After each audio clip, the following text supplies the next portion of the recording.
This is Barbara Reese reporting for This Week in East Brunswick.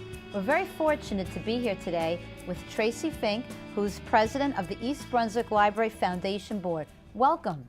Thanks, Barbara. Thanks for having me. A pleasure.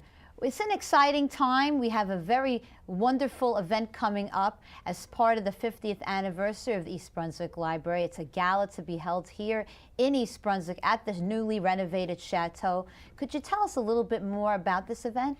Sure. We're really excited about it. We're happy to piggyback on the 50th anniversary. The Chateau is a wonderful new venue.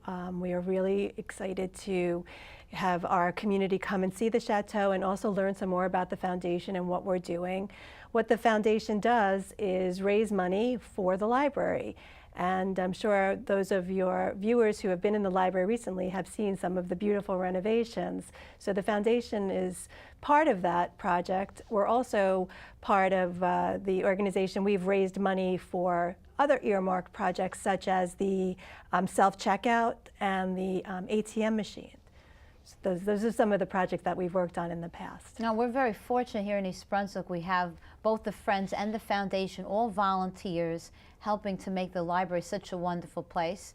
I know my daughter loves the self-checkout. Yeah. She tries to get me to use it more often. Yeah. So for those that are not familiar with the work of the foundation, what is the purpose of the foundation? The purpose of the foundation is to raise money for specific projects.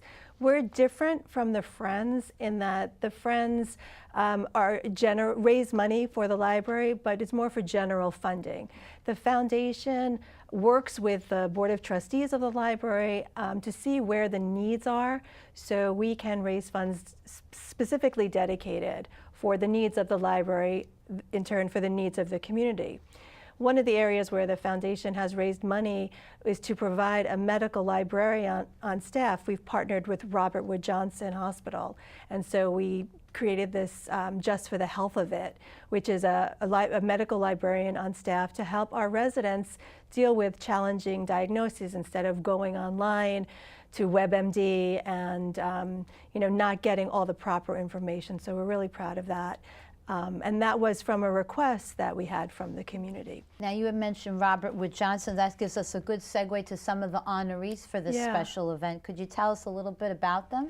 Yeah, so the honorees were chosen because of their dedication to the library. So our honorees this year are the Friends of the Library. We are honoring Mayor Alec Borman, who posthumously, he passed away a few years ago, but he was very instrumental in our library. We're also honoring former Congressman Rush Holt. East Brunswick was his district, and he implemented laws that impacted the library very favorably. And we're also honoring Robert Wood Johnson Hospital for the work that they've done with us for Just for the Health of It.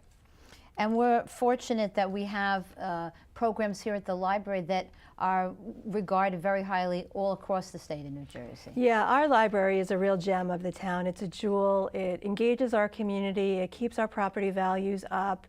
It is more of a community center than anything else right now. And if you haven't been to the library recently, I know you have, but if you haven't been, the renovations are beautiful. We have a new maker space that the foundation is also being involved with, and that's a space literally for people to make things, film, quilts, runs the gamut of anything, and many libraries are doing that to stay relevant, and that is the mission of the foundation, is to help keep the library relevant in a changing world.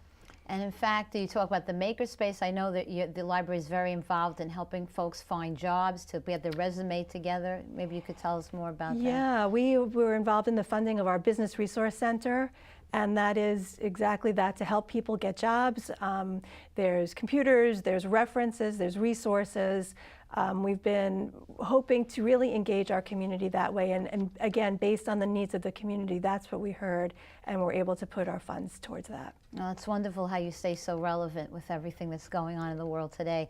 So let's go to the nitty-gritty details. It's an exciting event, a beautiful location. If I'm interested in getting tickets, I'm holding the invitation here. How do I get involved and come to the event? Well, tickets are being sold at the library and the administration offices, and we would love for you to come in and buy your tickets. They're also available online through Eventbrite, but I think if you go to the foundation website, you can get the link to the Eventbrite page, and that's at foundation@ebpl.org. We are expecting a great turnout. We are having some of our high school students play music during the cocktail hour and during the event.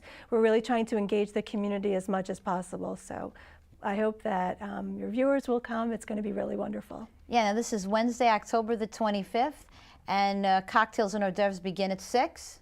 Mm-hmm. And then what's the rest of the program? Well, it's a full-on, chateau event with a really delightful cocktail hour, open bar, and dinner, a nice dinner at from 7 to 9 with some speeches. There's going to be networking. There are going to be people coming out of the woodwork who have been involved with the library, who really want to come out and celebrate how far we've come with the library, and also celebrate the success of the new Park Chateau.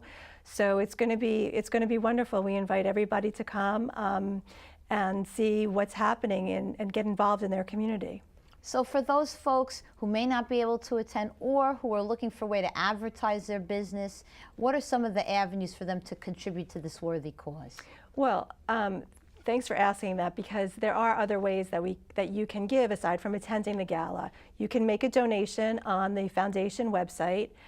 Also, you can put an ad in our ad journal.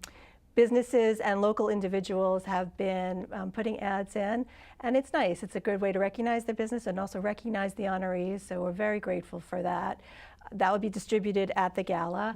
We also would like to thank our sponsors who have been instrumental in helping us get this gala off the ground, and that is U.S. Trust, Connect One Bank, PNC Bank, University Radiology, Witham Smith & Brown, and Dr. Howard and Bobby Sorkin.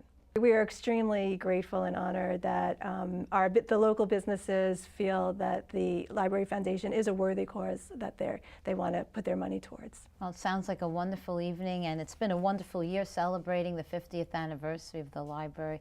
Yeah. And we want to take this opportunity to thank you, the foundation, and the friends, and all the volunteers who make the library such a wonderful place for us. Yeah. It takes a village, and we're really lucky that we have such an engaged community that really supports and treasures our library. Well, thank you so much for being here today. Thank you. This is Barbara Reese reporting for This Week in East Brunswick. Thank you for joining us.